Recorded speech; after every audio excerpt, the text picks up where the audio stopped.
Hello everyone, so this is the beginning of another booking series, another set of response videos to Gold Standard 00924. He started his series, he's booking all of 2006, so I thought I would do some response videos to him. He's already done 2, so this is going to be smack dab chapters 1 and 2 in the one video. He likes to put his in chapters, so he does pay-per-view. Each pay-per-view looks like he's going to be doing. So we're going to do the same thing. Here's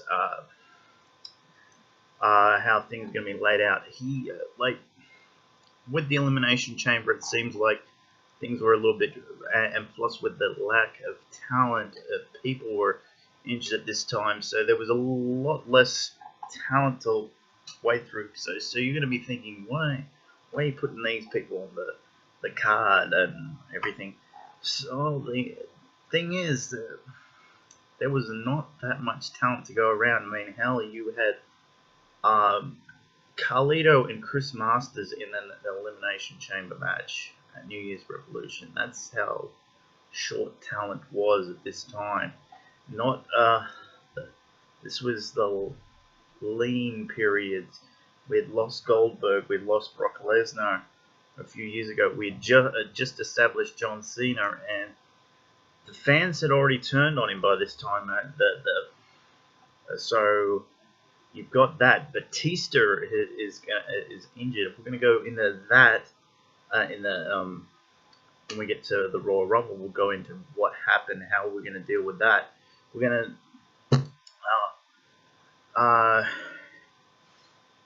so we're going to do this. This is a Raw exclusive pay-per-view. It was the New Year's Revolution. It's usually how the year kicked off at this time. There was only a few New Year's Revolutions pay-per-view events. So it only sort of just been established that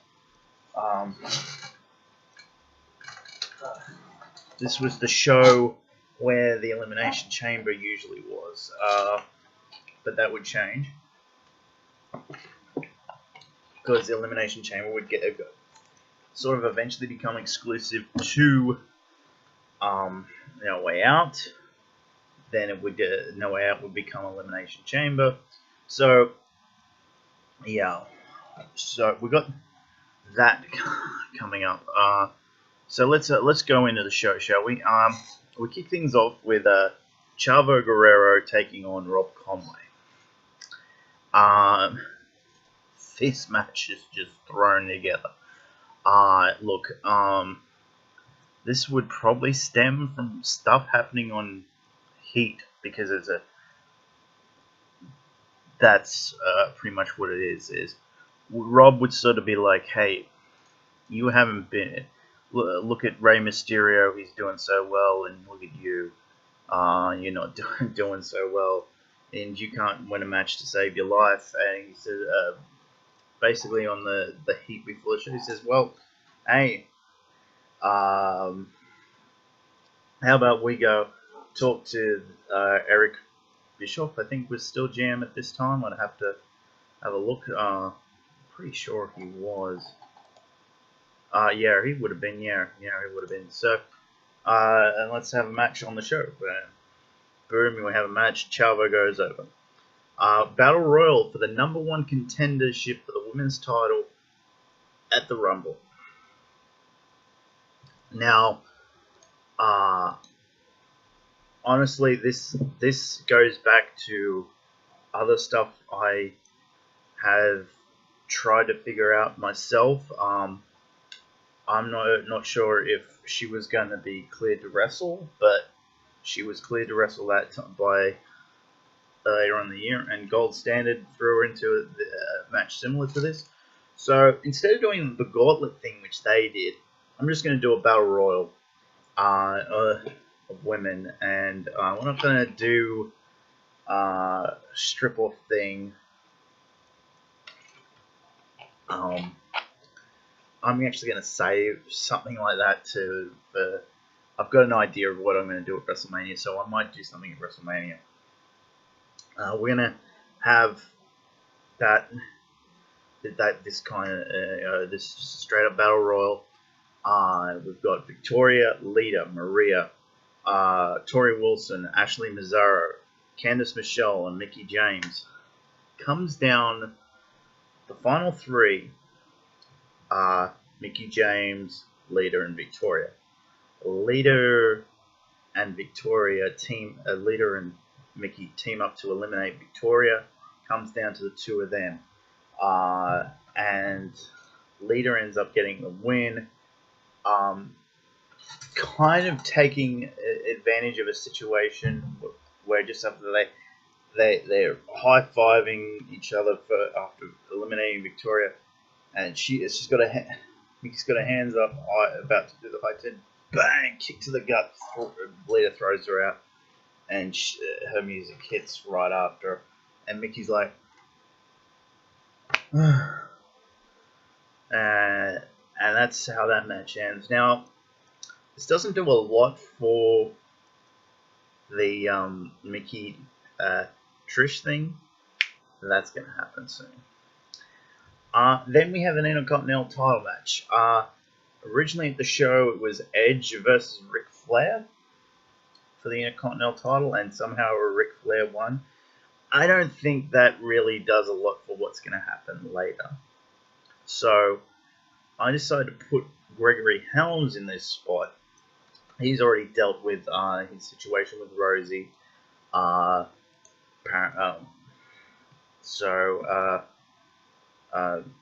Gold Standard didn't realize that. That's fair enough. It had only just kind of sort of been dealt with. I really wanted to move Gregory Helms up to at least more mid-card status. But I'm kind of going to do some stuff with that. What happens here is Flair wins, but it's by DQ because let's just say Gregory Helms tries to low blow. The referee sees it's a blatant low blow, and that's how things he's DQ'd immediately, and that's how the match ends. Then, look, honestly, this just was like, I've got to do something tag team related, because the tag champs, one's in the Elimination Chamber, the other one at the time was in a triple threat match. So I thought, why not do a number one contendership match for the tag titles as well? We do that. It's going to be a Shelton Benjamin teaming up with Viscera to take on Lance Cade and Trevor Murdoch. I have Shelton go over. I think at this time he was sort of on a bit of a losing streak, so this was kind of bring that ride back around, and we'd do that. And plus, we've got number one contenders, so we've got a match set up for Raw the following night, which unfortunately he would lose. But yeah, this thing would kind of continue. So here's where I would kind of start setting up the ultimate opportunist thing that Edge would be doing. Edge would somehow get in between the Triple H and Big Show situation that was kind of going on at the time. I think Triple H had injured Big Show's hand. Maybe Edge had a role in that, maybe he did. But I kind of like to say, look, he hasn't really got a lot. Say he's played a role in that, maybe. And he works his way into this match, and he's Triple H pedigrees Big Show. He's about to cover him. Edge throws him out, and Edge covers Big Show 1, 2, 3, and before Triple H can get back in the ring, he's doing his thing, celebrating. And he's like, again, it's a similar thing to what happened with Lita. I kind of came up with these ideas at the same time, so yeah, we do that. And Edge is victorious.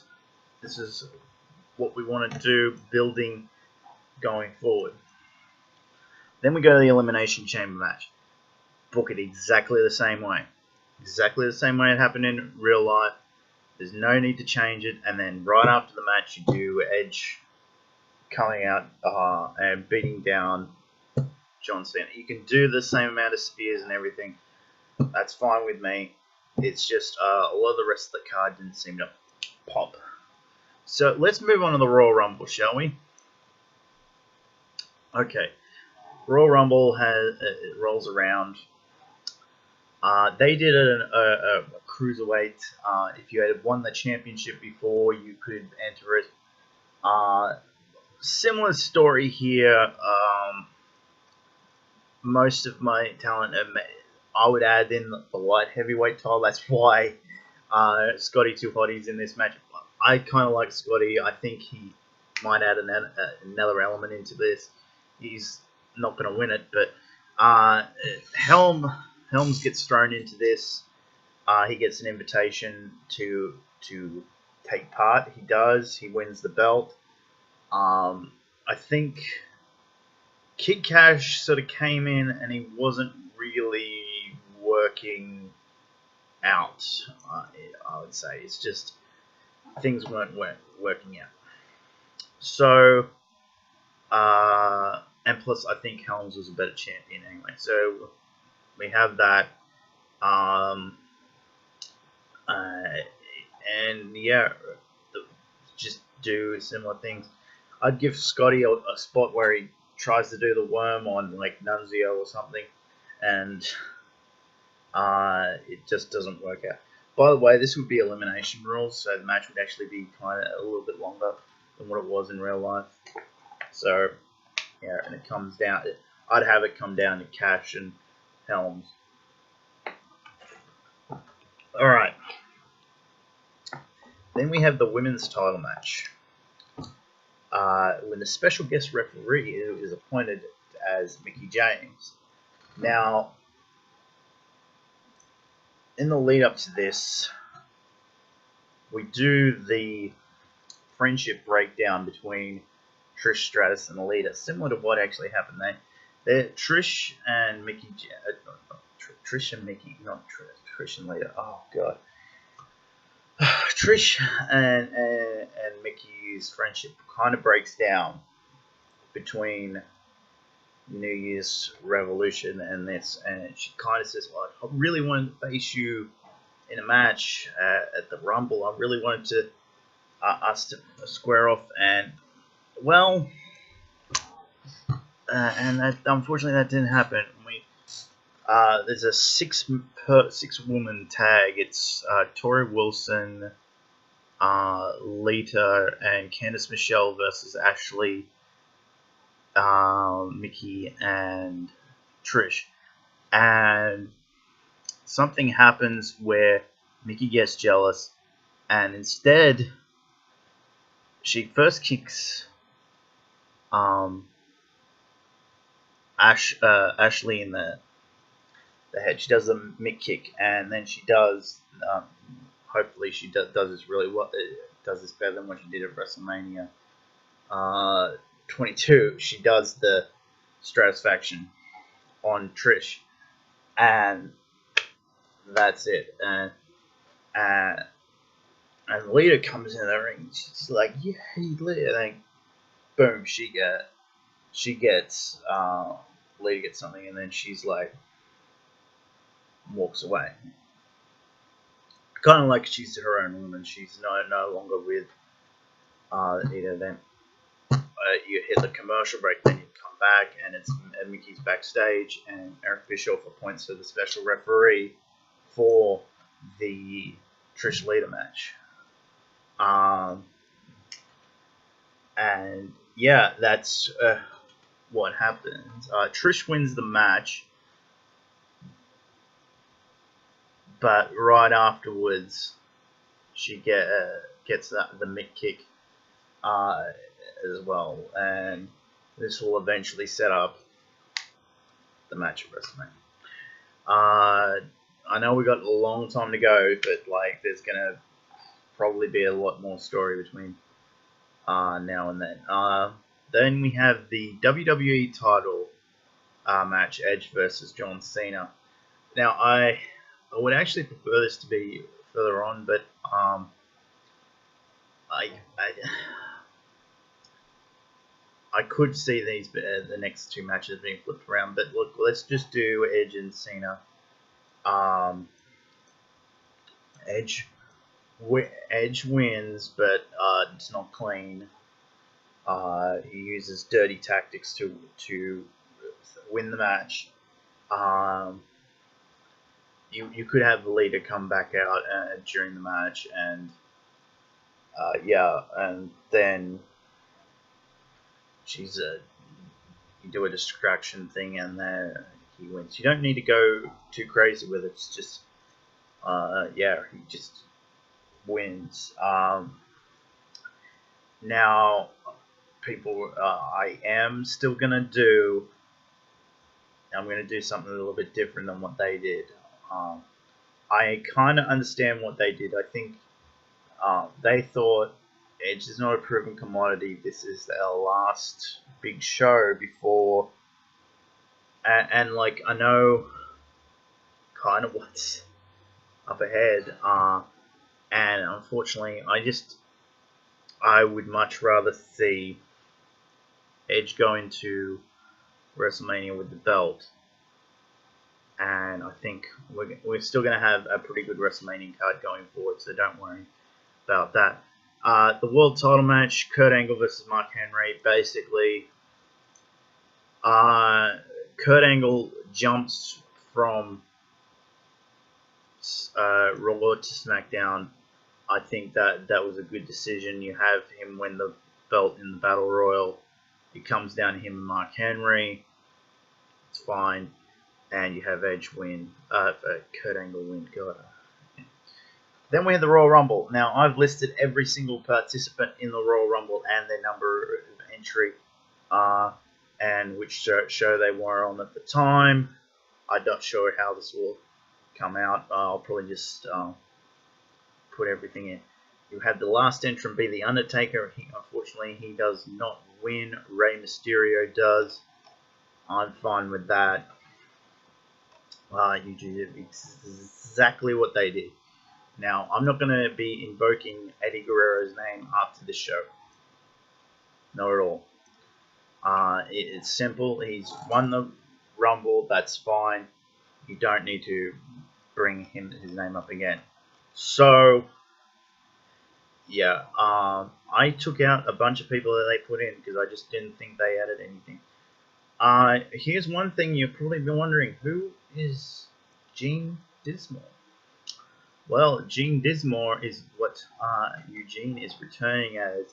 He is no longer that the character he was doing. He's no longer doing the that sort of character. I would have Eugene return. And he's got a different look, and like even the commentators are like, "What's going on?" He's still doing the character, but he's got a different look. His hair is no longer so out there and ragged; it's slicked back.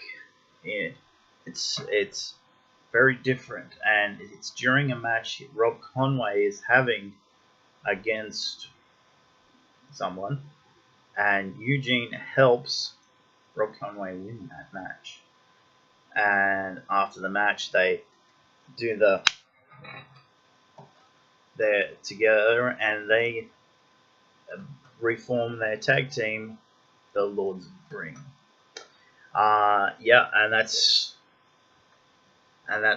that. They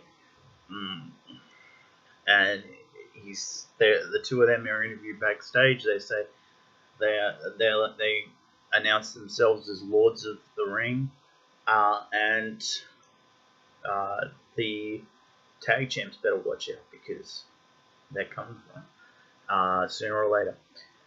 That's how we leave it there. Eugene is gone after this. That's it.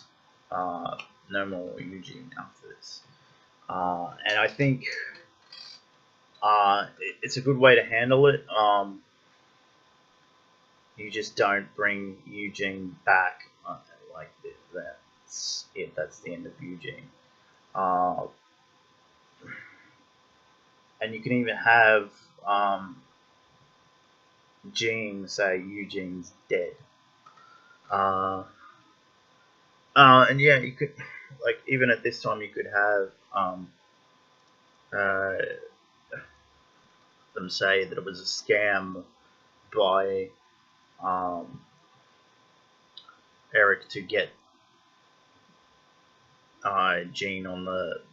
You can still say he's the nephew. He's his nephew, and he just wanted him to have a job, and this was the only way they could get him on the show was because they didn't want Gene Dinsmore or Nick Dinsmore or whatever. So you can still. I just have it be Gene Dinsmore.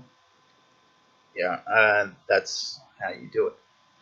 And like I said, you just have Ray go coast to coast, do the beginning to end of the Rumble, and yeah, I'd even do that spot where he's picking the ball out, and he says yeah. I'd have Chavo in there as well. Like he's the next one, because I'm pretty sure I put Chavo in the. Yeah, I put Chavo in the Rumble, and you have them compare numbers, and Chavo says to Ray, "I'll see you out there, maybe."